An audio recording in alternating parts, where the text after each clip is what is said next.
இது Thursday morning.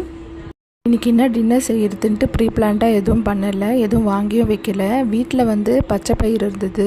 சரி, அதை வச்சு கடையல் மாதிரி பண்ணிடலாம். அப்புறம் சுவையாக இருந்தது, அதை வச்சு நம்ம எதுனா தொக்கு மாதிரி பண்ணிக்கலாம் அப்படின்ட்டு யோசித்தேன்.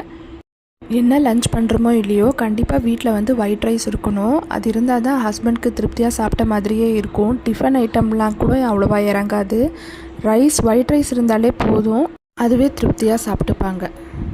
பச்சை பயிறு கடையில் ரெடி பண்ணிட்டேன். இது லேட் ஆகுமோன்னு நினச்சேன். இது பண்ணிவிட்டு அதுக்கப்புறம் இந்த சோயா சங்க்ஸ் வேறு பண்ணணுமே அப்படின்னு நினச்சேன். பட் ரெண்டுமே சீக்கிரமாக வேலை முடிஞ்சிருச்சு.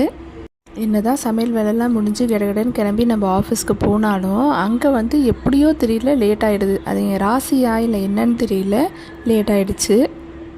என்னன்னே தெரியல. நாமளும் டைமுக்கு தான் எழுந்துச்சி எல்லா வேலையும் செஞ்சு பசங்களையும் கிளம்புகிறோம். பட் என்ன ரீசன்னால் லேட் ஆகுதுன்ட்டு